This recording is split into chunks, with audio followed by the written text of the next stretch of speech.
President Biden preparing to meet with other Western leaders this week at a NATO summit to address the war in Ukraine. He'll be discussing defense efforts and reaffirming the U.S. commitment to its allies. ABC's Mary Alice Parks is on the White House North Lawn with more. Mary Alice, good morning. Whit, good morning to you. This trip is a significant show of support and solidarity with European allies. It is clearly designed to send a message back to Moscow that NATO is unified, that the U.S. has NATO's back. Now, President Biden has been laser focused on making that exact point since the first day of this war in Ukraine and even in the lead up. Now, while in Brussels, he will actually meet both with NATO and the G7. It'll be a chance for him to discuss in person their coordinated sanctions against Russia, their own NATO military buildup along the borders of eastern NATO countries, and the growing humanitarian crisis.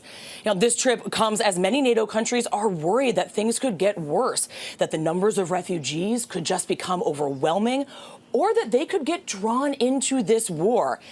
And it comes as these Western leaders are facing intense pressure to do anything else to try to stop the violence. We know that Poland is expected to formally propose a peacekeeping mission to Ukraine during these meetings. No word yet from the White House on that one. Will? Mary Alice Parks, thank you. A lot on the line for President Biden's trip to Europe. And joining us now for more on that is Ivo Daalder. He's the former U.S. ambassador to NATO and the president of the Chicago Council on Global Affairs. Good morning and welcome. Thank you for being here with us. Let's jump right into it. What does President Biden hope to accomplish at this meeting of NATO leaders?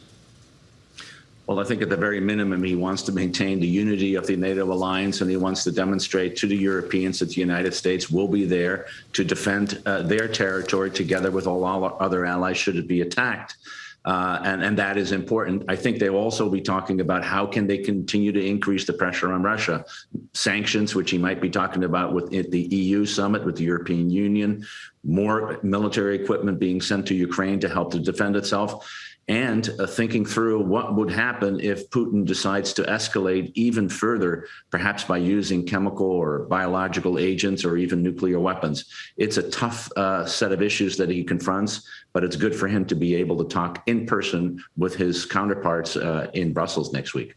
Now, the Russian Defense Ministry says Kyiv is planning what they call provocations, namely that Ukraine, quote, has plans to present attacks on diplomatic facilities of the United States and Western countries as an alleged targeted attack by the Russian armed forces. The goal there to increase pressure on NATO to establish a no-fly zone over Ukraine. What do you make of all that? Well, clearly, what the Russians are saying, you have to take not only with a grain of salt, but you have to actually understand that that's part of how they are thinking about. For the past few weeks, they've been talking about so-called biological weapons labs that the United States be funding in Ukraine, which is ridiculous. There are biological research facilities in order to do research to deal with pathogens and possibly new things that could lead to pandemics. That happens in many countries.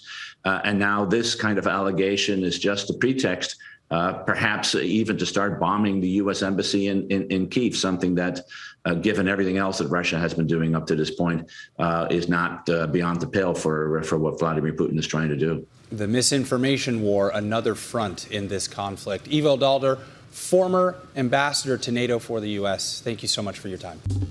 Well, hey there, GMA fans. Robin Roberts here. Thanks for checking out our YouTube channel. Lots of great stuff here. So go on, click the subscribe button right over here to get more of awesome videos and content from GMA every day, anytime. We thank you for watching, and we'll see you in the morning on GMA.